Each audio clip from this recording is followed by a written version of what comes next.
Oke, baiklah. Assalamualaikum warahmatullahi wabarakatuh. Ya, masih dengan Buana 79. Salam semangat untuk seluruh pelajar di Indonesia, baik dari Sabang sampai Merauke, dari Miangas hingga Pulau Rote.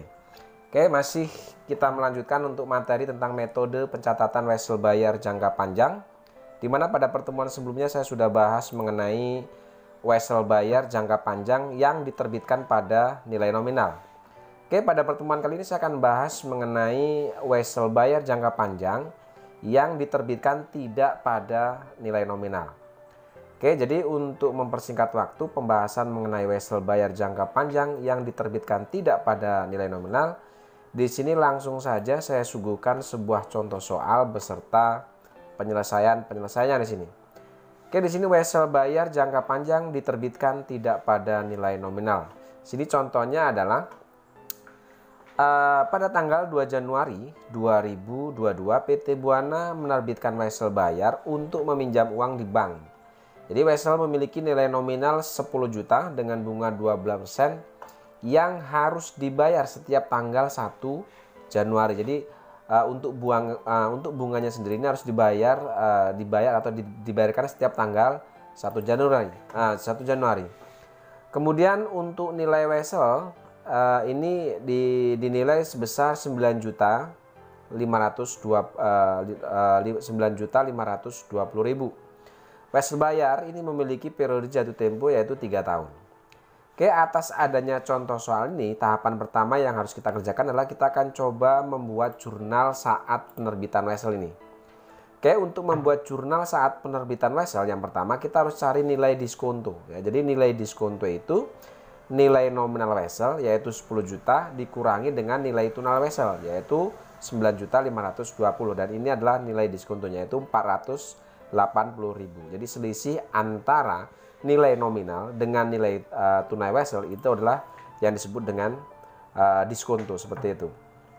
Oke, untuk pembuatan jurnal saat penerbitan wesel, setelah kita menemukan berapa nilai diskontonya, maka kita akan coba catat ke dalam jurnal saat penerbitan wesel.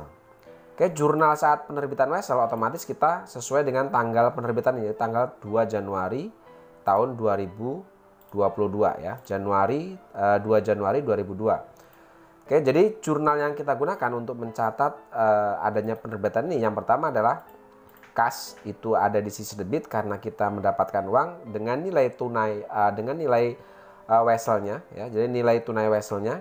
Kemudian diskonto atas utang wesel itu 480.000. Ini adalah nilai diskontonya. Sedangkan di kredit ada utang wesel ya 10 juta. Ini adalah jurnal saat diterbitkannya wesel. Jadi sekali lagi saya ulangi bahwa untuk mencatat ke dalam jurnal saat penerbitan, yang pertama yang harus kita lakukan adalah kita cari nilai diskontonya terlebih dahulu.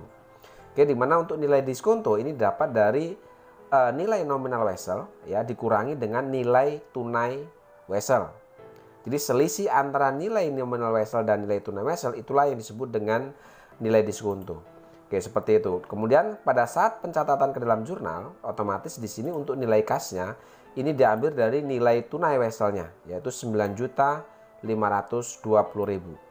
Kemudian ada diskonto atas utang wesel ya, diskonto atas utang wesel atau selisih antara nilai nominal dan nilai tunai atau diskonto ini ada di sisi debit yaitu 480.000, sedangkan di sisi kreditnya ada utang wesel. Oke, itu untuk jurnal yang harus kita buat pada saat penerbitan wesel. Kemudian setelah jurnal saat penerbitan wesel sudah kita selesaikan, maka tahapan yang kedua kita akan coba buatkan jurnal untuk amortisasi diskonto ya.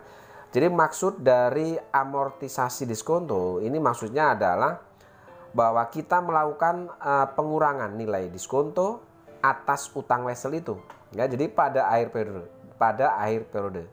Jadi jurnal amortisasi diskonto ini dibuat pada akhir periode yaitu tanggal 31 Desember.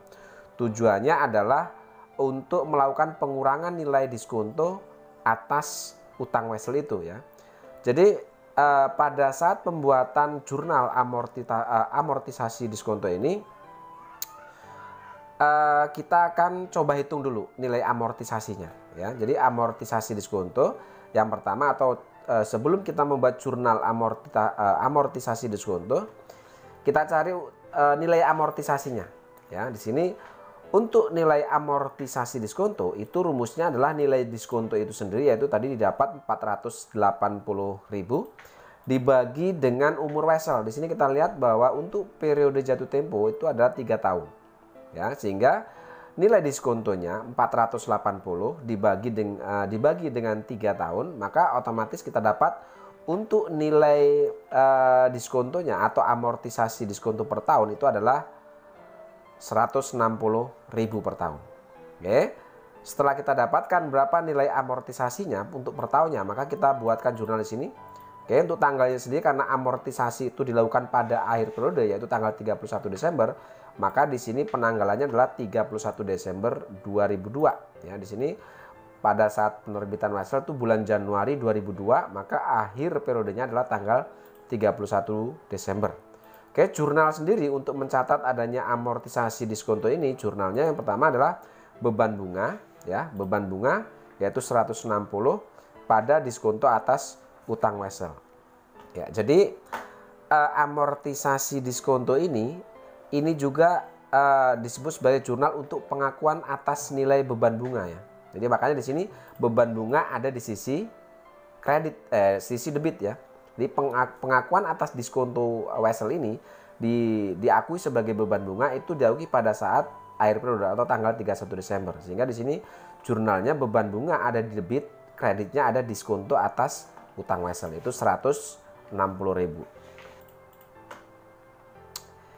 Oke, setelah jurnal amortisasi diskonto selesai, kita akan lanjut ke dalam proses pembuatan jurnal penyesuaian. Ya, jadi jurnal penyesuaian ini digunakan untuk mencatat adanya pengakuan beban bunga, ya, pada satu periode. Artinya pengakuan atas beban bunga dari bulan Januari sampai dengan bulan Desember yang sudah terlewati, berarti Desember tanggal 31 Desember, maka kita akan coba cari di sini berapa nilai beban bunga pada satu periode atau tahun pertama ini.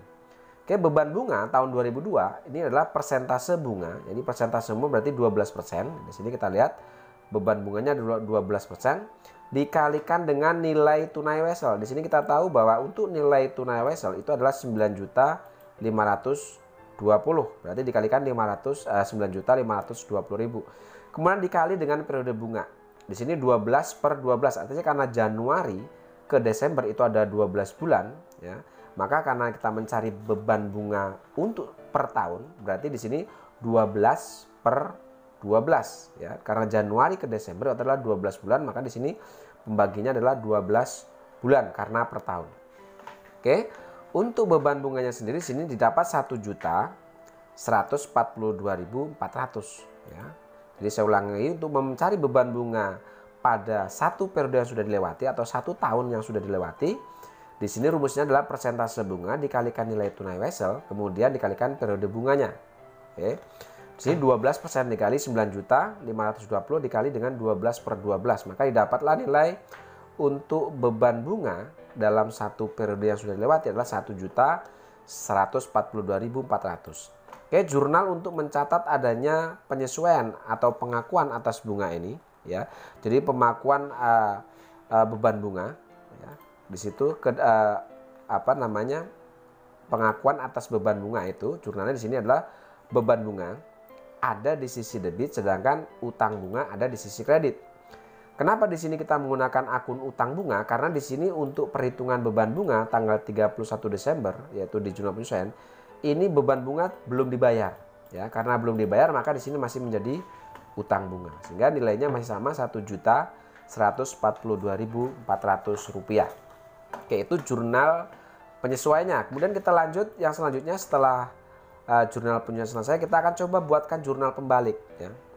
Jadi jurnal pembalik ini fungsinya digunakan untuk membalik jurnal penyesuaian, ya, yang barusan kita buat ini, ya, pada awal periode. Ya, karena jurnal pembalik ini harus dibuat pada awal periode, berarti tanggal 1 Januari. Ya, tanggal 1 Januari tahun 2023 gitu, ya. Ini adalah jurnal pembalik. Ya, jadi jurnal untuk mencatat pembalik berarti kita lihat aja di sini jurnal penyesuaian. Di sini kita lihat jurnal penyesuaian beban bunga ada di sisi debit, sedangkan utang bunga ada di sisi kredit. Karena ini dibalik, maka otomatis kita tinggal membalik saja. Berarti utang bunga ada di sisi debit, beban bunga ada di sisi kredit. Dibalik saja. Seperti itu.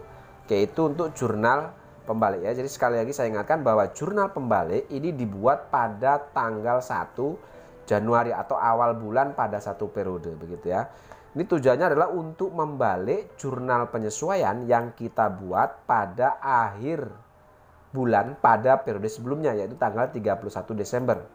Kemudian kita balik, begitu memasuki periode selanjutnya di bulan Januari, maka yang ada di jurnal penyesuaian itu akan kita balik, yaitu utang bunga pada beban bunga, di mana pada jurnal penyesuaian sebelumnya beban bunga ada di sisi debit, utang bunga ada di sisi kredit. Begitu masuk di jurnal pembalik, maka utang bunga itu berada di debit dan beban bunga ada di sisi kredit.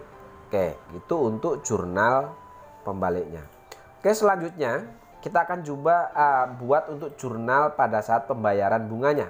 Ya, jadi jika tadi untuk perhitungan bunga di bulan Desember ya itu masih menjadi utang ya, kita lihat di sini di jurnal misalnya bahwa beban bunga itu masih menjadi utang, maka di sini sesuai dengan soal bahwa bunga 12% ini harus dibayar setiap tanggal 1 Januari.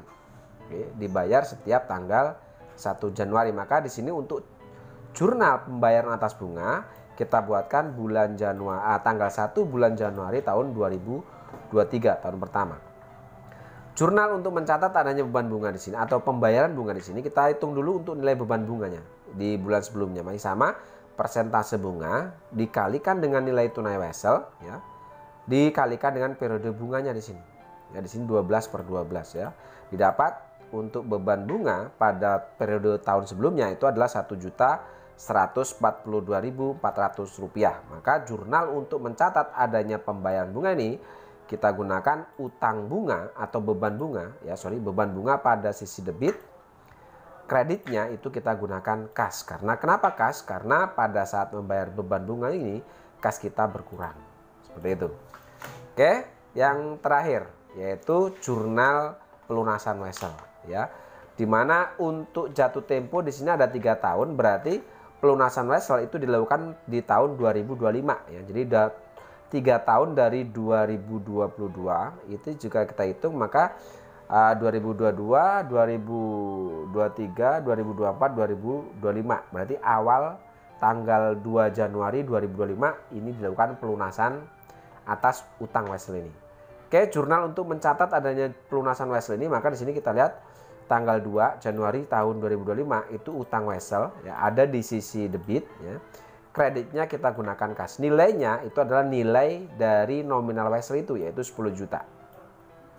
Oke, jadi jurnalnya utang wesel pada kas, nilainya 10 juta. Oke, seperti itu untuk pembahasan mengenai wesel bayar jangka panjang yang diterbitkan tidak pada nilai nominal. Oke, mudah-mudahan untuk pembahasan kali ini bisa bermanfaat untuk semua pelajar dan bisa membantu dalam proses pembelajaran di rumah. Terima kasih. Assalamualaikum warahmatullahi wabarakatuh.